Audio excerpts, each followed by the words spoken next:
Yes guys, today I want to talk about some basic formulas you have to know. And the fun thing is, everyone basically knows it already deep from the inside. I've done a little questionnaire on my Instagram to find out where my audience stands and what their answers were. And what we see is that the majority do understand how this basic formula works. But when we look in reality, there are still people too fat and people without any money. So today we're going to talk about the in versus out formula. When we look at the in versus out formula, we will start for the calorie example first. If you eat 2500 calories per day, but your body only burns 2000 per day, there's a gap of 500 calories that you are eating too much. That means that your weight is going up. It's very easy, everyone knows how this works, but still, when you look around, there are way too many fat people. So if we take the same example and put a little dollar sign in front, when you have a salary of $2,500 per month, but you only spend $2,000, there is a gap of $500 where your net worth is growing every month. Very easy, everyone knows how to save money, how to spend less compared to what you make in order to grow your net worth. But still, people making the wrong decisions and lose their money and basically do dumb things. So today, I want to talk about recognizing a gap in your life in order to benefit from it and take advantage of the situation. For example, a lot of people tell me, well, I'm too busy to do this, or I'm too busy to start a business. But the real thing is, they're not too busy, they don't have the right priorities. For example, if someone tells me I'm too busy to start a business, I know for sure when, for example, they have a kid and that the kid needs to go to the hospital for 2 hours per day, they will find a way to keep the kid safe. It's all about priorities or setting the right things. So very easy, if you want to lose weight, eat less calories than you burn. And how do you track that? That's the next step. In order to find out how much calories you are consuming, that means you have to measure it. So everything that goes into your mouth, you have to measure. Every drink, every bite, every nugget, every piece of cashew nut, everything you have to weigh in order to find out how much is actually coming in terms of calories. And for example, you can use my MyFitnessPal app to find out how much calories your body is actually burning, because it's looking at your activity level, your length and your weight. In my case, let's say, I'm burning 2750 calories per day. I'm trying to eat 2200. So there's a gap where I'm in a calorie deficit, and this helps me lose 10 kilos in 10 weeks. I've done that. And the fun thing is as well, I've been telling myself a lie for over 6 years that I'm now 32 right now. I was 25, and since then I started gaining weight and actually became fat. So I told myself, well, it's because I'm older now. That was the lie I was telling myself. But the funny thing is, when I was 25, before that, I was working in a diaper factory. From an 8-hour shift, I was walking 7 hours of them. So I was burning a lot of calories combined with sports and everything. And before my 25th birthday, I thought I couldn't gain any weight. I was eating 5,000 calories per day, trying to become a little bigger from the gym and everything, but I was burning so much because of my activity level that it wasn't enough for me to gain weight. And then I turned 25 and I became fat. So how did that happen? Well, this happened. My calorie burning system went lower because I started working for myself, my own business. I only sat behind the computer all day. So the amount of calories I was burning here was lower than what I consumed every day. So I was gaining weight slowly. And of course, too many vacations and dinners and everything. So I became fat.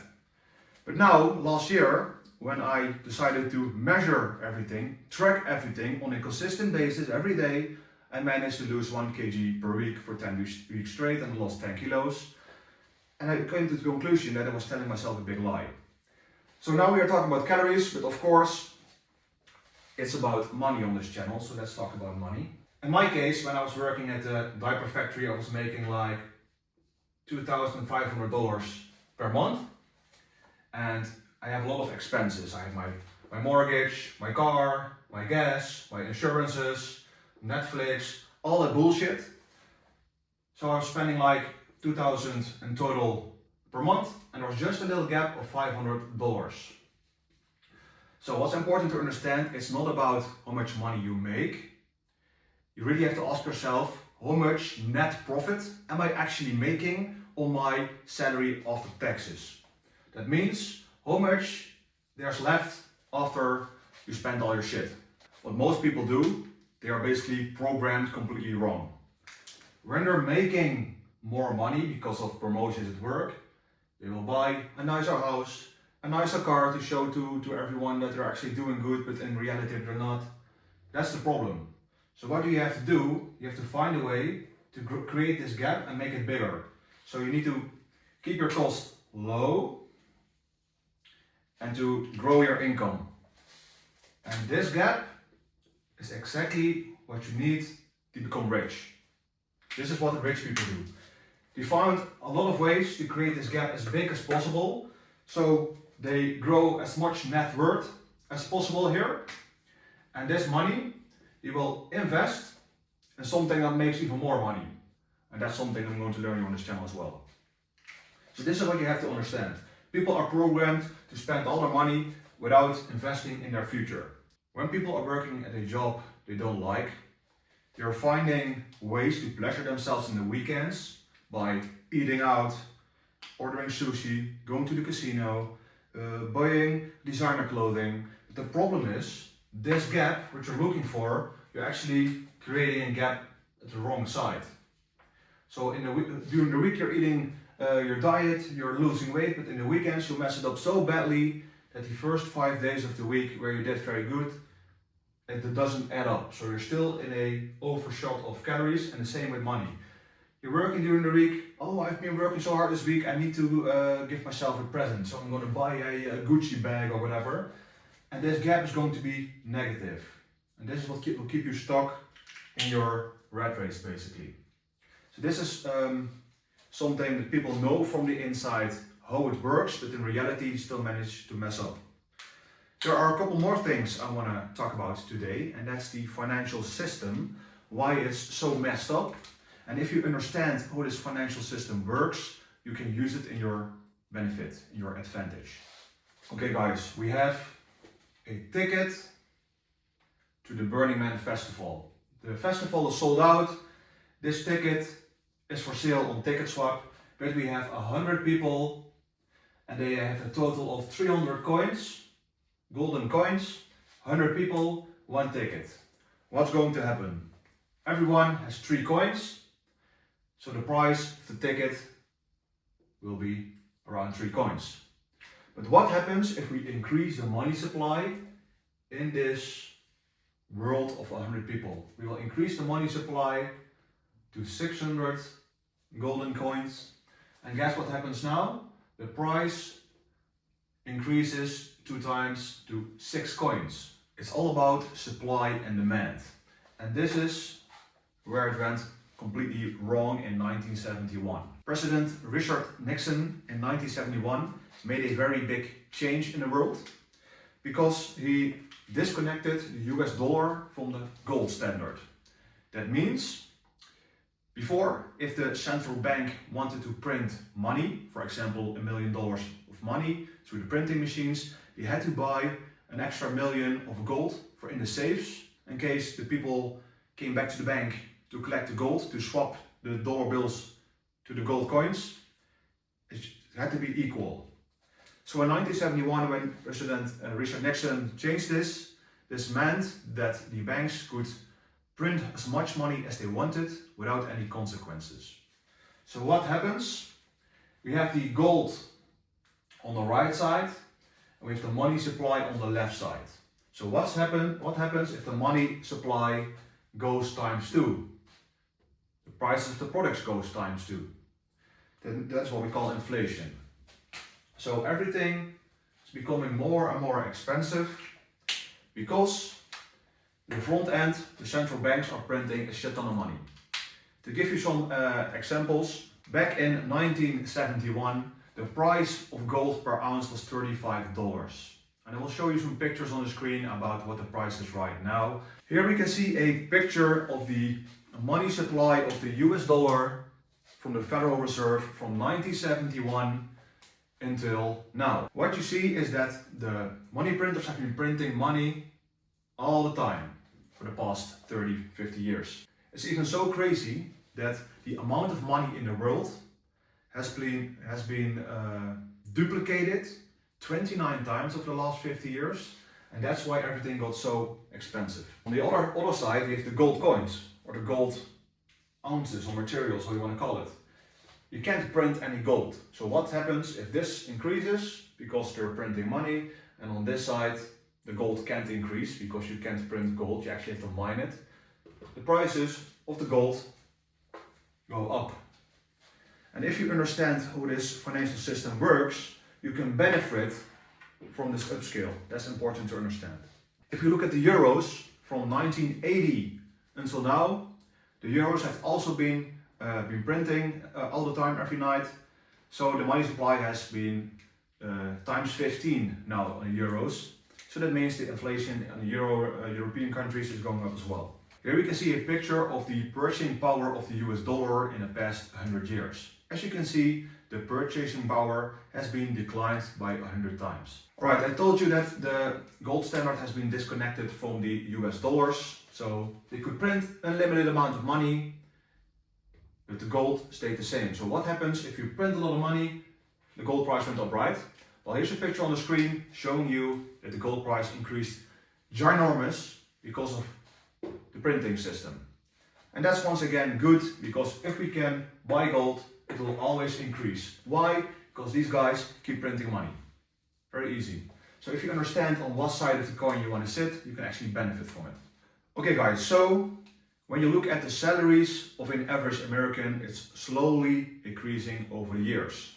But when you look at the inflation and everything is getting more expensive, your purchasing power is going up.